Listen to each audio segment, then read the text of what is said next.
Good morning.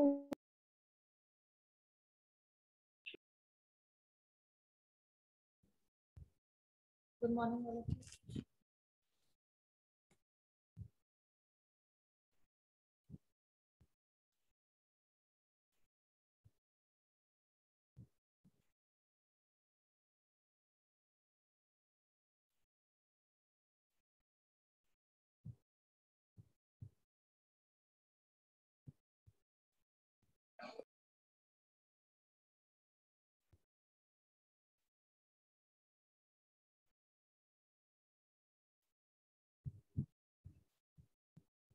बेटा audio and video clear है दोनों? Yes ma'am. ठीक है।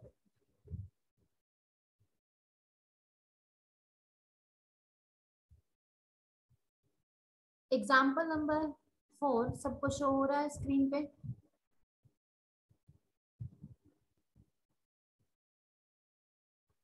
विजिबल है यस बेटा? मैम। ठीक है बेटा, तो हम डिस्कस कर रहे हैं अभी एग्जाम्पल नंबर 4।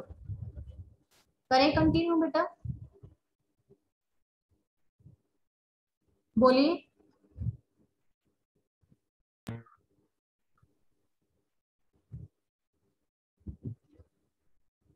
करें बेटा क्लास स्टार्ट?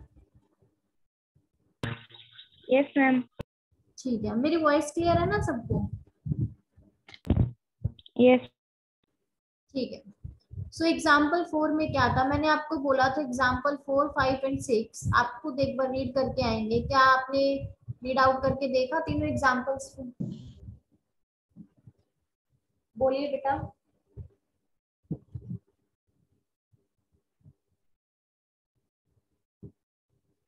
नहीं पढ़ा? हाँ या ना में जवाब दीजिए, जस्ट यस या नो।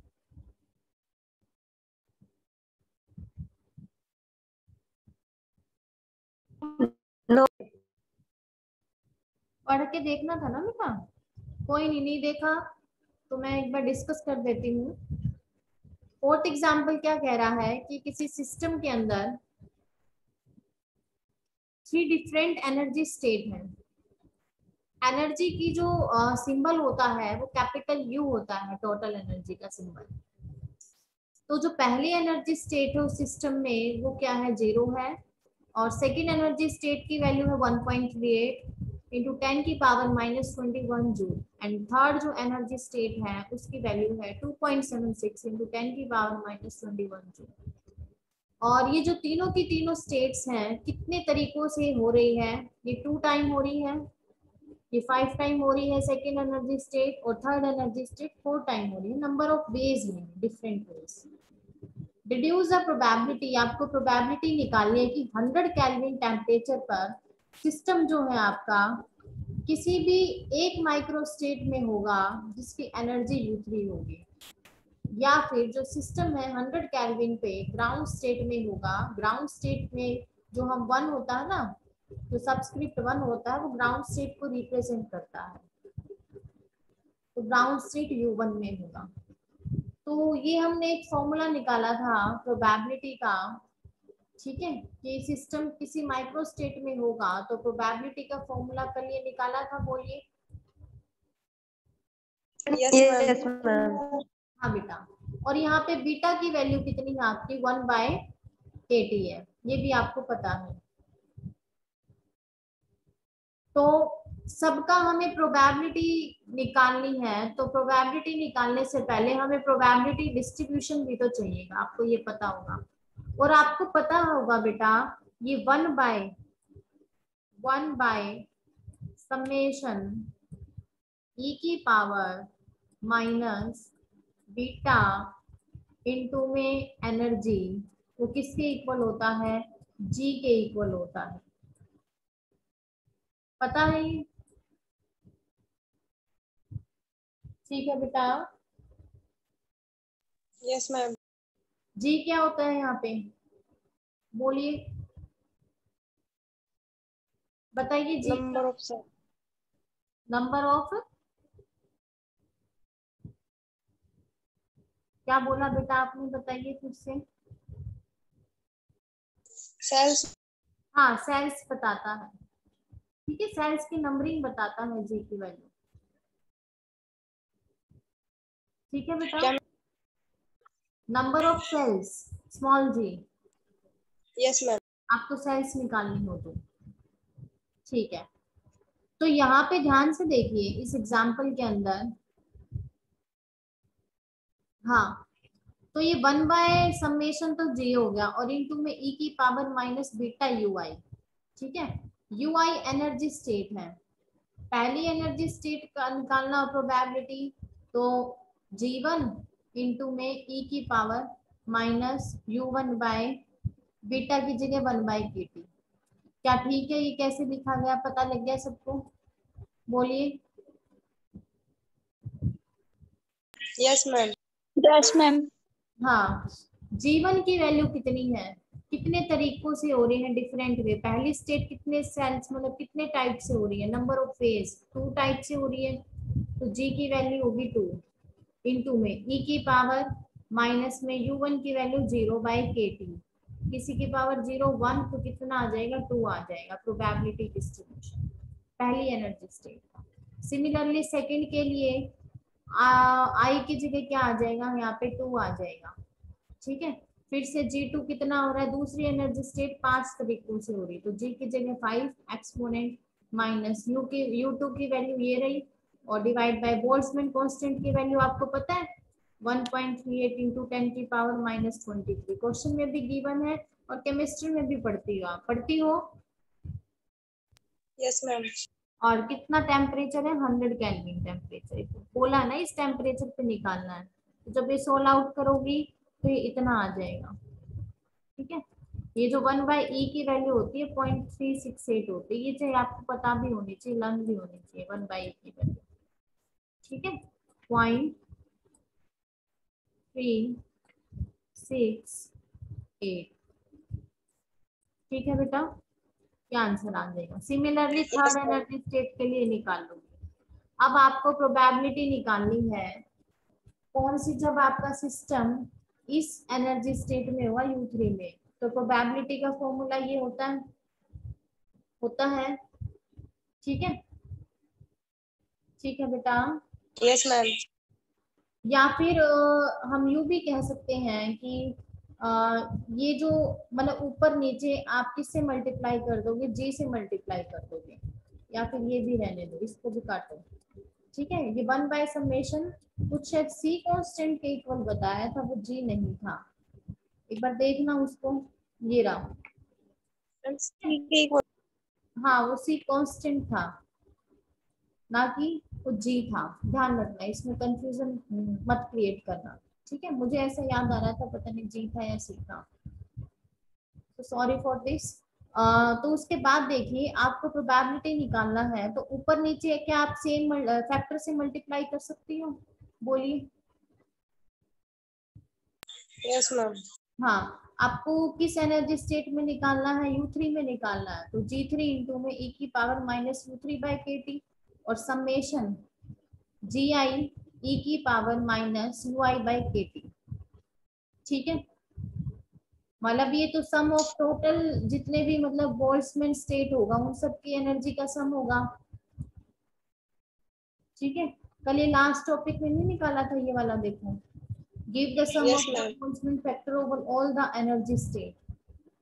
ठीक है, मतलब ध्यान रखना क्वेश्चन के अंदर एक और फैक्टर मल्टीप्लाई में आ जाएगा। वो कब आएगा? यदि क्वेश्चन में ये गिवन होगा ना कि कोई भी स्टेट इतने तरीकों से होते हैं, या 3 स्टेट हो रही है, पहली स्टेट 2 तरीकों से हो रही है, सेकंड स्टेट 5 तरीके से, एंड थर्ड स्टेट आपकी 4 वे से हो रही है, तो आपको फिर ये फैक्टर इंट्रोड्यूस करवाना पड़ेगा। यदि क्वेश्चन के अंदर ये वाली स्टेटमेंट नहीं होती तो आपको ये जी इंट्रोड्यूस करवाने की कोई नीड नहीं थी। ठीक है, सो ऊपर तो G3 की वैल्यू कितनी है, क्या आप बता सकते, आपने निकाला था G3 इंटू ई की माइनस U3 बाई के, कितना निकाला था, 0.54 निकाला था। और नीचे सबका सम कितना हो जाएगा, पहली एनर्जी स्टेट का बोल्ट्जमैन फैक्टर 2, मतलब ये टोटल। ठीक है, और सेकंड का 1.840, थर्ड का 0.54, तो ये आपका आंसर आ जाएगा। क्या सबको क्लियर है कैसे निकालना है? Yes ma'am. ठीक है, वैसे ये टाइप भी आनी बहुत मुश्किल है, नहीं आ सकती, इसका भी कोई चांस नहीं है आने का, फिर भी कोई बात नहीं, आपको नॉलेज हो जाएगी इस चीज की। ग्राउंड स्टेट U1 में निकालना है, तो U1 में निकालना है तो ऊपर तो क्या आएगा G1 इंटू ई की माइनस U1 बाई के, और नीचे सब एनर्जी स्टेट का बोल्ट्जमैन फैक्टर का सम ओवरऑल द एनर्जी स्टेट। ठीक है, ऊपर तो G1 ये निकाला था आपने 2, और नीचे सबका सम, तो ये आंसर आ जाएगा 0.457, और इसमें 0.123। ठीक है बेटा, ठीक है बेटा, यस मैम। ठीक है, ये नॉलेज के लिए हमने कर लिया, बाकी मुझे नहीं लगता ये आएगा। उसके बाद नेक्स्ट एग्जांपल देखिए, ये फिर भी ठीक है। A system of n identical particles are distributed into 3 compartment of energy. आपके पास आइडेंटिकल पार्टिकल कितने हैं, सिमिलर n है, आपने उनको 3 कंपार्टमेंट में डिस्ट्रीब्यूट किया n आइडेंटिकल पार्टिकल को, ये पता नहीं कि पहले कंपार्टमेंट में कितने पार्टिकल हैं, सेकंड में कितने, थर्ड में कितने, सारे के सारे फर्स्ट में है या सेकंड में है या थर्ड में, या डिवाइड हो रहे हैं। तो सबकी एनर्जी कितनी है, पहले कंपार्टमेंट में पार्टिकल है उनकी एनर्जी माइनस ई है, सेकंड में 0 है, थर्ड में प्लस ई है। आपको मोस्ट प्रोबेबल डिस्ट्रीब्यूशन निकालना है इस सिस्टम का। कंडीशन क्या होनी चाहिए, total number of particle and total energy system की क्या होनी चाहिए, कांस्टेंट होनी चाहिए। ये चीज हमने कहाँ पढ़ी थी, ये कंडीशन कि पार्टिकल का नंबर और पार्टिकल की टोटल एनर्जी कांस्टेंट होनी चाहिए, कहाँ पे पढ़ा था बेटा इसके बारे में, बोलिए।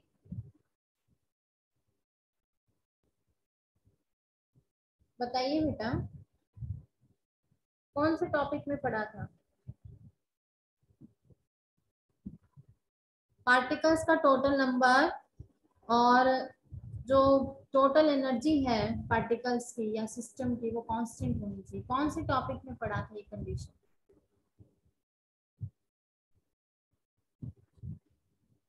क्या बेसिक अप्रोच में पढ़ा था सेकंड कंडीशन?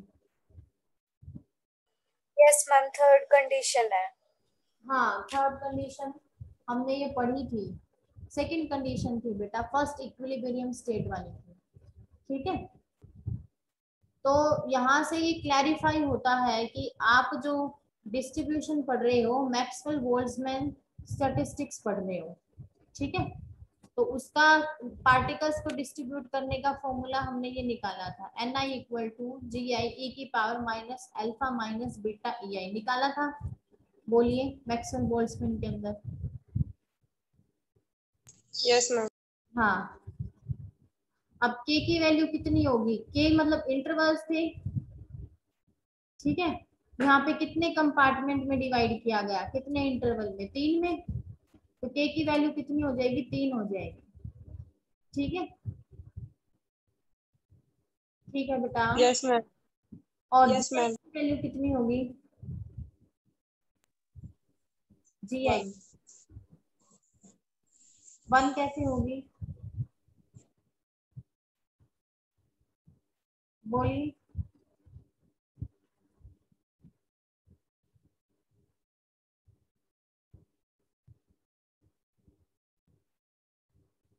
बोलिए बेटा,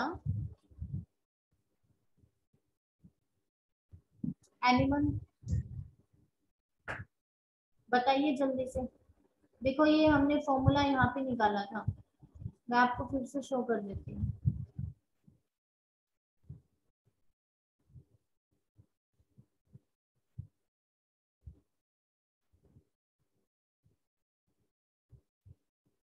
ये रहा ni इक्वल टू ई की power minus alpha minus beta u i. यहाँ पे जी और इंट्रोड्यूस करवाया गया। जी किस लिए इंट्रोड्यूस करवाया है यहाँ पे? एनीवन? मैम क्योंकि हम फर्स्ट नंबर ऑफ सेल ले रहे हैं। नंबर ऑफ सेल्स ले रहे हैं। यहाँ पे कितने हैं?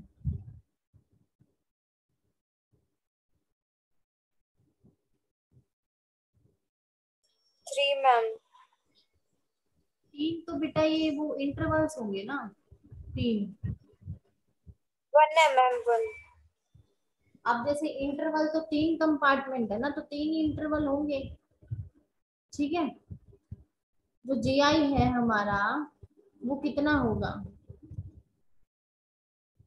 1 1। 1 होगा मैम। देखो इसमें लिखा है ना के कंपार्टमेंट्स, मतलब के इंटरवल्स। कितने कंपार्टमेंट है? 3 है, तो के की वैल्यू कितनी होगी? 3। और जी आई की वैल्यू 1 कैसे हुई? मैम क्योंकि सिंगल सेल है कंपार्टमेंट में। हाँ, हम क्या ले रहे हैं? सिंगल सेल की बात कर रहे हैं एक कंपार्टमेंट में। ठीक है, वो पर्टिकुलर कंपार्टमेंट की बात हो रही है, वो पर्टिकुलर सेल की बात हो रही है। ठीक है, इसलिए हम जी आई की वैल्यू 1। बाकी इसको ना भी लिखते ना तो कोई जरूरत नहीं थी इसको लिखने की, खाली इतना भी लिख सकते थे आप। ठीक है बेटा, yes ma'am need to write gi in this formula ni equal to e की minus alpha minus beta u i. So पहला जो मतलब पहले कंपार्टमेंट में आपने पार्टिकल्स को डिवाइड किया, उसका नंबर ऑफ पार्टिकल्स कितने होंगे? n1 e की minus alpha minus beta e i या यू आई। ई या यू सेम ही होता है, एनर्जी होता है। आई का मतलब वेरी कर रहा है पहला कंपार्टमेंट, तो बना दे। सिमिलरली सेकंड कंपार्टमेंट के अंदर पार्टिकल ये होंगे, थर्ड के अंदर ये होंगे। क्या क्लियर है तीनों इक्वेशन सबको? Yes ma'am. yes ma'am पहले कंपार्टमेंट की एनर्जी गिवन है क्वेश्चन में माइनस ई, सेकेंड की 0 और थर्ड की प्लस ई। ठीक है, तो यहाँ पुट कर दीजिए इन तीनों इक्वेशन में। n1 E1 की जगह माइनस ई आ जाएगा, माइनस माइनस प्लस, E2 की जगह 0 और E3 की जगह प्लस तो माइनस ई। ठीक है, सिस्टम की टोटल एनर्जी कितनी होगी? माइनस ई प्लस ई कितनी हो जाएगी? 0 हो जाएगी। 0। ठीक है, अब तीनों कंपार्टमेंट, पहले कंपार्टमेंट में n1 पार्टिकल है, सेकंड में n2, थर्ड में n3। तो पूरे सिस्टम की ये तो एनर्जी होगी इन टर्म ऑफ एनर्जी की टर्म में, और ये नंबर ऑफ पार्टिकल्स डिस्ट्रीब्यूट किए कंपार्टमेंट में, तो टोटल एनर्जी कितनी होगी? एक फॉर्मूला ये बताया था, मतलब n1 पार्टिकल जो है पहले कंपार्टमेंट में जो डिस्ट्रीब्यूट है उनकी एनर्जी E1 है, तो ये उस पहले कंपार्टमेंट की टोटल एनर्जी होगी सभी पार्टिकल्स की। n1 E1 plus n2 E2 plus n3 ये आ जाएगा। यहाँ E1 E2 E3 की वैल्यू रखोगे आप। ठीक है बेटा, ये तो yes ma'am. yes ma'am total energy क्या रहे? कांस्टेंट रहे, वो तो हमें गिवन भी है क्वेश्चन में। U मतलब कांस्टेंट का मतलब 0 रहेगा, कंजर्व नहीं। आए तो ऐसे ही है ना, एनर्जी का तो फॉर्मूला यही होता है ना, n1 E1 plus n2 E2 plus n3 E3 up to so on, है ना? Yes ma'am. ठीक है, अब हम दोनों इक्वेशन को कंबाइन करेंगे। ये एनर्जी कंजर्वेशन मतलब 0 किसके इक्वल होना चाहिए? Minus n1 E plus n3, क्योंकि ये भी एनर्जी है ये भी टोटल एनर्जी है। यहाँ से E कॉमन आ जाएगा, ये इक्वेशन बन जाएगा। अब एनर्जी तो कभी भी 0 हो सकती है, नहीं हो सकती है? No ma'am. तो ये वाली टर्म 0 के इक्वल होगी। n3 minus n1 equal to 0, तो यहाँ से n1 किसके इक्वल आ जाएगा? n3 के इक्वल आ जाएगा। ठीक है, अब ये n1 और n3 की वैल्यू हम 5 to 7 इक्वेशन के अंदर पुट करेंगे इनमें। ध्यान से देखना, n1 n3 के इक्वल है, तो ये वाली जो इक्वेशन है उनकी मैं राइट हैंड साइड भी इक्वल रख सकती हूँ। बोलिए, yes यस ma'am मैम। क्योंकि लेफ्ट हैंड साइड इक्वल है, तो ये राइट हैंड साइड जब मैं इक्वल रखूंगी ये आ जाएगा। e की माइनस बीटा yes ma'am जाके प्लस एक है ही बीटा ई, तो e की पावर 2 बीटा ई, और ये इससे कैंसिल हो जाएगा, 1 आ जाएगा। 1 को मैं e की पावर 0 भी लिख सकती हूँ। ऐसा इसलिए किया गया है ताकि e की पावर्स को मैं कंपेयर करूँ। यहाँ से 2 बीटा e किसके इक्वल आ गया 0 के। अब फिर से एनर्जी इन दो का प्रोडक्ट 0 के इक्वल है। देखो दो तो 0 हो नहीं सकता, एनर्जी भी 0 नहीं हो सकती, इसका मतलब बीटा किसके इक्वल होगा 0 के। अब 0 फिर के। से बीटा की वैल्यू को यहाँ रख दीजिए इनमें। n1 किसके इक्वल आएगा e की माइनस अल्फा, n2 भी e की माइनस अल्फा और n3 भी e की माइनस अल्फा, क्योंकि ये e की पावर 0 क्या होंगे 1। तो यहाँ से आप 1। देखोगे नंबर ऑफ पार्टिकल्स क्या है, इक्वल है तीनों कंपार्टमेंट में। Yes ma'am. Total number of particle निकालने का फॉर्मूला क्या होगा, n equal to n1 plus n2 plus. n is equal to n plus 1 n2 n plus n3। n1 भी मान सकते हैं, यहाँ से n1 की वैल्यू n/3, n1 की n 3। है तो n2 की भी इतनी होगी, n3 की भी इतनी होगी, और यही हमारा मोस्ट प्रोबेबल डिस्ट्रीब्यूशन होगा जिसमें तीनों की वैल्यू क्या होगी इक्वल होगी, तीनों कंपार्टमेंट। इक्वल। ठीक है, ठीक है बेटा। Yes ma'am. Yes ma'am. हाँ तो यहाँ पे हम मोस्ट प्रोबेबल डिस्ट्रीब्यूशन निकालने के लिए मैक्सवेल बोल्ट्जमैन का फॉर्मूला यूज करेंगे। क्यों करेंगे, क्योंकि ये कंडीशन इसने बता दी है total number of particle total energy constant. ठीक है, यस मैम। इसके बाद नेक्स्ट एग्जांपल, ये अच्छा एग्जांपल है इस यूनिट के अंदर। A system of 5 distinguishable particles, कितने पार्टिकल्स हैं जो डिस्टिंग्विशेबल है 5 है, वो 3 कंपार्टमेंट में डिवाइड किए गए।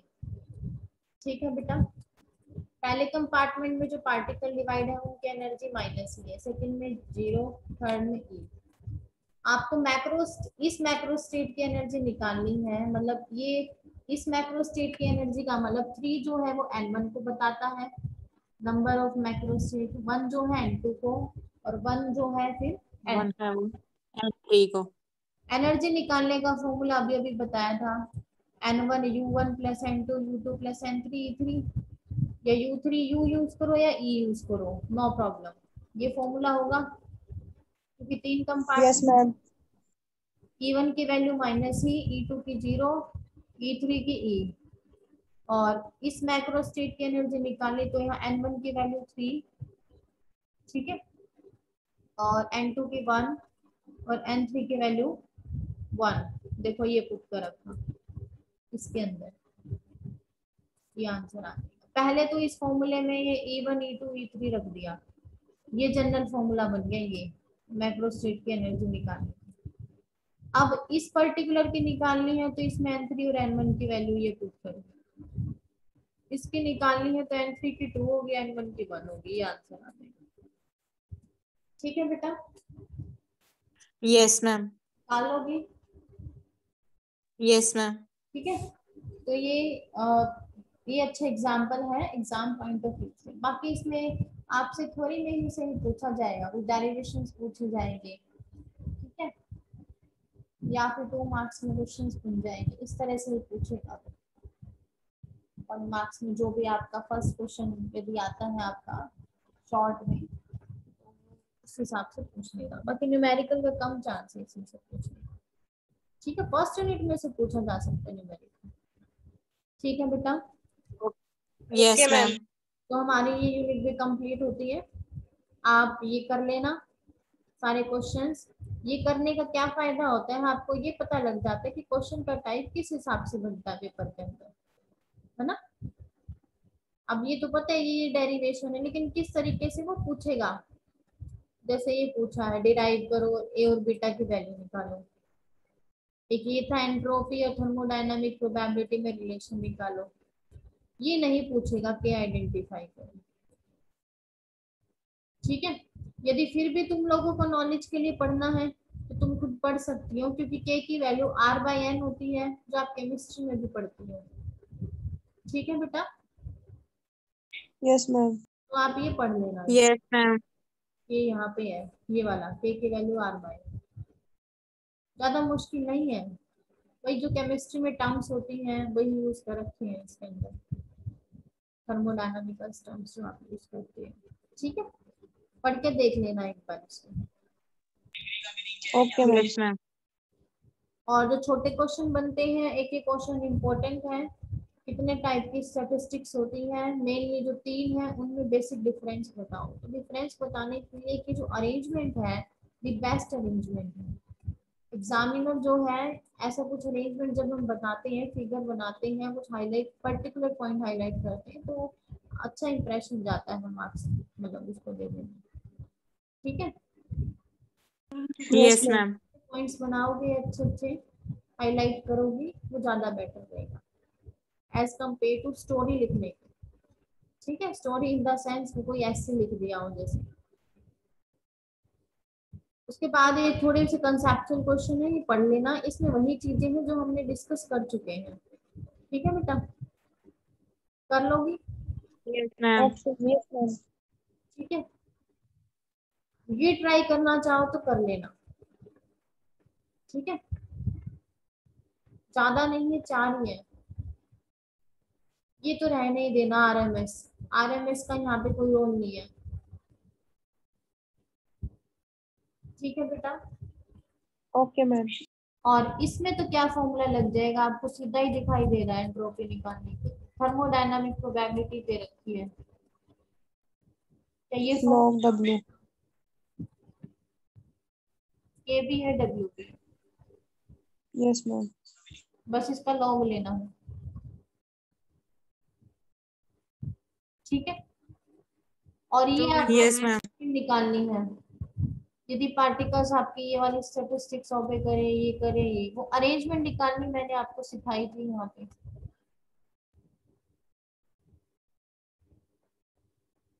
ध्यान हो तो आप सबको यहाँ पे सिखाई थी। जैसे मुझे यहाँ पे 2 पार्टिकल को अरेंज करना है 2 सेल में, तो तीनों टाइप की स्टैटिस्टिक्स में सिखाई थी मैंने आपको अरेंजमेंट। Yes ma'am. इसी तरह से यहाँ पे पूछा गया 2 पार्टिकल को अरेंज करना है, 2 सेल दे रखे, 3 को करना 2 सेल में, कुछ इस तरह से इन्होंने पूछा हुआ है तीनों टाइप की स्टैटिस्टिक्स के अंदर। तो आप निकाल के देख लो अरेंजमेंट, 3 को करना है 2 सेल में या 3 को करना है 3 सेल में, अलग अलग डिफरेंट में बना लोगी। Yes ma'am. ट्राई करके देखना ये दोनों क्वेश्चन। ठीक है, ये दोनों जरूर ट्राई कर लेना, इससे आपकी प्रैक्टिस है अरेंजमेंट बनाने ये दोनों। ठीक है, ओके बेटा। Yes ma'am. हमारी यूनिट 2 थी, ये दोनों क्वेश्चन आपको ट्राई करके आने हैं और इसको अच्छे से रिवाइज कर लेना। हमारी ये सेकंड यूनिट चल रही है हमारी। सेकंड यूनिट के अंदर एक और हम थर्ड चैप्टर पढ़ेंगे। ठीक है, कौन सा है वो हमारा, बोस-आइंस्टीन स्टैटिस्टिक्स है हमारा। तो सबको क्लियर है ये? यहाँ तक किसी को डाउट हो तो आप बता सकते हैं मुझे, बोलिए बेटा।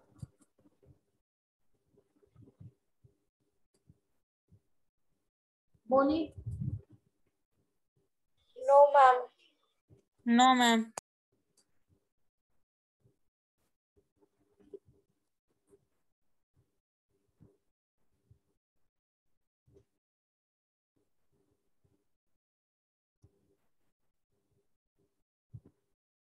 नेक्स्ट जो हमारा चैप्टर है, अब हमारे 2 ही रह गए हैं, एक तो बोस-आइंस्टीन और दूसरा फर्मी-डिराक। मैक्सवेल-बोल्ट्जमैन मैंने आपको समझा दिया। ठीक है, तो पहला क्वेश्चन मेरा आप लोगों से यही है ये चैप्टर स्टार्ट करने से पहले कि बोस-आइंस्टीन स्टैटिस्टिक्स कौन से टाइप की स्टैटिस्टिक्स की टाइप में आती है, क्लासिकल में आता है या क्वांटम में आता है बोस-आइंस्टीन? क्वांटम में आता है। क्वांटम में आता है, वेरी गुड। और क्लासिकल में कौन सा आता है? मैक्सवेल बोल्ट्जमैन वाला ma'am. And Fermi-Dirac? Ma'am quantum में। क्वांटम में आता है, वेरी गुड। ठीक है, जिसको ये पता है इट मीन्स वो उसको बहुत कुछ पता है। ठीक है, ये पता होना भी बहुत नेसेसरी है। और चलो एक क्वेश्चन और है मेरा आप लोगों से, क्लासिकल में और क्वांटम में क्या डिफरेंस बताया था मैंने about size of the cell?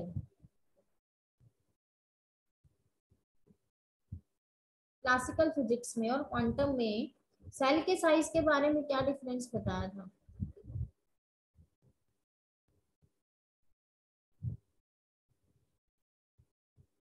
Classical में तो ये बताया था कि जो सेल का साइज होता है वो स्मॉल पॉसिबल हो सकता है, उसको हम कितना भी स्मॉल बना सकते हैं, ठीक है, बताया था। Yes, ma'am. Yes ma'am. मतलब जीरो को यस मैम। सकता है, लेकिन क्वांटम के अंदर सेल का साइज या तो एच क्यूब होगा या फिर उससे ग्रेटर एच होगा। क्यूब से बड़ा। हाँ, उससे छोटा नहीं होगा एच क्यूब से, मतलब जो उसका वॉल्यूम होगा फेज स्पेस का हमारा, ठीक है, ठीक है यस बेटा। मैम। और क्लासिकल और फिजिक्स और क्वांटम फिजिक्स में थोड़ा डिफरेंस है, आप हायर क्लासेस में पढ़ोगे, मास्टर्स के अंदर दो फिजिक्स डिवाइड हो जाती है, एक क्लासिकल एक क्वांटम, दोनों ही बहुत अच्छी फिजिक्स है, अच्छी फिजिक्स की टाइप्स है, ठीक है। क्लासिकल एक क्वेश्चन जब भी आप कोई इंटरव्यू में जाते हो तो एक क्वेश्चन यही पूछते हैं हमेशा, क्लासिकल फिजिक्स में क्वांटम फिजिक्स में क्या डिफरेंस है। एक तो आप सेल के साइज के बारे में बता सकते हो, दूसरा ये होता है कि क्लासिकल के अंदर हम मैक्रोस्कोपिक पार्टिकल को पढ़ते हैं, मैक्रो मतलब जो लार्ज स्केल पे पार्टिकल को, ठीक है, और क्वांटम के अंदर हम माइक्रोस्कोपिक पार्टिकल को पढ़ते हैं जो स्मॉल स्केल पे हम स्टडी करते हैं, ठीक है। दोनों फिजिक्स में ये बेसिक डिफरेंस है आपका, क्या क्लियर है सबको। Yes, ma'am. Yes ma'am.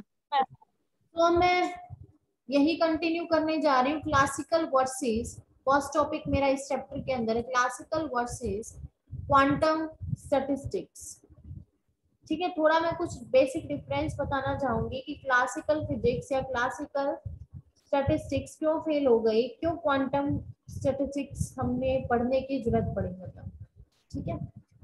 तो जो सबसे पहले हमने कौन सा डिस्ट्रीब्यूशन पढ़ा है, मैक्सवेल बोल्ट्जमैन पढ़ा है क्लासिकल यस एक में। मैम। तो जो मैक्सवेल यस मैम। था उसने एनर्जी और वेलोसिटी का डिस्ट्रीब्यूशन तो बता दिया सक्सेसफुली। ये जो मैक्सवेल बोल्ट्जमैन डिस्ट्रीब्यूशन लॉ हमने यहाँ पे पढ़ा क्लासिकल स्टैटिस्टिक्स के अंदर, उसने एनर्जी और वेलोसिटी का रिलेशन बहुत अच्छे से बता दिया बेटा, ठीक है, किनका, आइडियल गैस के अंदर जो मॉलिक्यूल्स होते हैं उनका। लेकिन ये कुछ दूसरे फिनोमेना एक्सप्लेन करने में फेल हो गया था, ये टाइप की जो स्टैट है हमारी इस टाइप की, वो हमारे दूसरे फिनोमेना एक्सप्लेन करने में फेल हो गई थी, ठीक है। तो कौन से फिनोमेना एक्सप्लेन करने में फेल हो गई थी, जैसे हम मेटल्स के अंदर हमारे क्या होते हैं, मान लिया ये पर्टिकुलर कोई मेटल है, मेटल्स के अंदर आपके क्या होंगे, इलेक्ट्रॉन्स होंगे, ठीक है, यस मेटल मैम। के अंदर हमारे क्या होते हैं, इलेक्ट्रॉन्स होते हैं। तो इन इलेक्ट्रॉन्स का जो एनर्जी डिस्ट्रीब्यूशन होगा मेटल्स के अंदर, तो जो मैक्सवेल बोल्ट्जमैन आपके जो थी वो इनको एक्सप्लेन करने में फेल हो गई थी। मैक्सवेल बोल्ट्जमैन मतलब जो डिस्ट्रीब्यूशन ऑफ इलेक्ट्रॉन्स है मेटल्स के अंदर उसको एक्सप्लेन नहीं कर पाई थी, किस तरह से डिस्ट्रीब्यूशन है, ठीक है। किसी भी मेटेलिक कंडक्टर के अंदर क्या होते हैं, फ्री इलेक्ट्रॉन्स होते हैं, आपको ये तो पता ही होगा, किसी भी मेटल के अंदर कंडक्टर के अंदर इलेक्ट्रॉन क्या होते हैं, फ्रीली मूव करते हैं move, Yes, yes ma'am. Ma'am. क्या करते हैं, मूव करते हैं। और ये मतलब इंटरनल वॉल्यूम के अंदर एक दूसरे को कोलाइड करते हैं, गैस की तरह होते हैं, बिहेव करते हैं, जिसको हम बोलते हैं इलेक्ट्रॉन्स गैस। इन इलेक्ट्रॉन को क्या नाम दे देते हैं, electron gas inside a conductor, क्योंकि ये फ्रीली मूव करते हैं कंडक्टर के अंदर। तो जैसे ही हमने इन इलेक्ट्रॉन के ऊपर मैक्सवेल बोल्ट्जमैन स्टैटिस्टिक्स अप्लाई की, तो ये जो एनर्जी का डिस्ट्रीब्यूशन हमें देखना था इलेक्ट्रॉन्स का इन गैस के अंदर, वो एक्सप्लेन नहीं कर पाए, ठीक है, वो ये एक्सप्लेन करने में क्या हो गई थी, फेल हो गई थी। दूसरा एग्जाम्पल क्या है, फोटोन गैस का है। एक एग्जाम्पल तो ले लिया हमने इलेक्ट्रॉन गैस का, कि जो मैक्सवेल बोल्ट्जमैन है वो कि जो मैक्सवेल बोल्ट्जमैन है वो इलेक्ट्रॉन गैस का जो हमें एनर्जी डिस्ट्रीब्यूशन देखना था वो एक्सप्लेन करने में फेल हो गई थी। सिमिलरली एक फोटोन गैस होती है, उनका भी एनर्जी का distribution Maxwell Boltzmann statistics explain नहीं कर पाई थी, ठीक है। जैसे फोटोन गैस के अंदर क्या बताया गया, जनरली एक हमने हॉलो एनक्लोजर ले लिया, ठीक है, खाली एनक्लोजर होलो है वो, और हमने उसको किससे फिल करा दिया, अंदर रेडिएशन से फिल करा दिया, ठीक है, किससे फिल करा दिया, रेडिएशन से। उन रेडिएशन को क्या बोलते हैं, फोटॉन्स बोलते हैं, ठीक है। और इन्हीं रेडिएशन को हम क्या बोलते हैं, ब्लैक बॉडी रेडिएशन बोलते हैं। अब ये इसके अंदर फोटॉन्स है, रेडिएशन है, वो भी इस एनक्लोजर के अंदर क्या करेंगे, एक दूसरे को कोलाइड करेगी और एनक्लोजर की वॉल से भी कोलाइड करेगी। तो ये भी किसकी तरह बिहेव करेगी, गैस मॉलिक्यूल्स की तरह बिहेव करेगी। ठीक है, तो जो एनर्जी डिस्ट्रीब्यूशन है फोटोन गैस का और इलेक्ट्रॉन गैस का, वो मैक्सवेल बोल्ट्जमैन एक्सप्लेन नहीं कर पाई थी। ठीक है, और मैक्सवेल बोल्ट्जमैन किसके अंदर आती है, क्लासिकल के अंदर आती है। किसके अंदर आती है बेटा, बोलिए बोलिए। क्लासिकल। हाँ, क्लासिकल के अंदर आता है मैक्सवेल बोल्ट्जमैन टाइप की स्टैट। तो वो एक्सप्लेन नहीं कर पाई थी एनर्जी डिस्ट्रीब्यूशन, चाहे इलेक्ट्रॉन गैस का हुआ या फोटोन गैस का हुआ। तो उस चीज को दूर करने के लिए कौन सी आपकी फिजिक्स की टाइप आई या कौन से टाइप की स्टैटिस्टिक्स आई, वो आई आपकी क्वांटम आई। कौन सी आई बेटा, क्वांटम। क्वांटम आई। ठीक है, इस वजह से हमें क्वांटम का यूज करना पड़ा। और इसमें दोनों में बेसिक डिफरेंस क्या है, ये हम थोड़ा सा, मैं जनरली फिर से रिपीट कर रही हूँ, हम पढ़ चुके हैं। क्लासिकल के अंदर, क्लासिकल स्टेट के अंदर हम ऐसा मानते हैं जो सिस्टम के जो पार्टिकल्स होंगे सिस्टम के अंदर, वो कैसे होते हैं, डिस्टिंग्विशेबल होते हैं। क्लासिकल स्टेट जो है पार्टिकल्स का नेचर कैसा बताती है, डिस्टिंग्विशेबल बताती है। बोलिए Yes, ma'am. डिस्टिंग्विशेबल होता है, क्या बेटा। डिस्टिंग्विशेबल होता है मैम। हाँ, एंड क्वांटम के अंदर इनडिस्टिंग्विशेबल होता है। कैसा होता है, इनडिस्टिंग। हाँ। और क्लासिकल के अंदर हम फ्री होते हैं एलिमेंट्री सेल का साइज चूज करने के अंदर, और सेल का साइज जितना छोटा बनाना चाहे उतना बनाया जा सकता है। ये मैंने आपको बताया था, यस मैम। बताया था अभी अभी यस मैम। ये चैप्टर स्टार्ट करने से पहले बताया था। क्लासिकल और क्वांटम में डिफरेंस होता है कि क्लासिकल स्टेट के अंदर हम जो सेल का साइज होता है जितना हम पॉसिबल चाहे स्मॉल बनाना चाहे बना सकते हैं। ठीक है, और लोअर लिमिट क्या होगी, फेज पे का फेज सेल का साइज का वॉल्यूम जी कितना हो सकता है, स्मॉल का मतलब 0 हो सकता है। ठीक है, यस मैम। ठीक है। तो अब मुझे बताइए, तो क्लासिकल के अंदर Ni/Gi, एक मैंने टर्म बताई थी Ni/Gi, जिसको क्या बोलते हैं,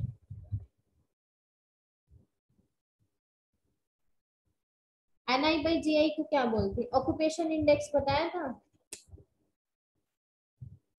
Ni का मतलब होता है number of particles, divide by Gi का मतलब होता है पर यूनिट सेल।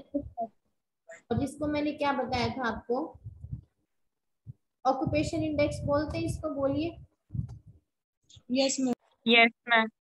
हाँ। अब मुझे एक बात बताइए, क्लासिकल के अंदर जो सेल का साइज है मतलब जो Gi है वो स्मॉल हो सकता है, और समथिंग डिवाइड बाय स्मॉल तो वैल्यू क्या आएगी, लार्ज नहीं आएगी।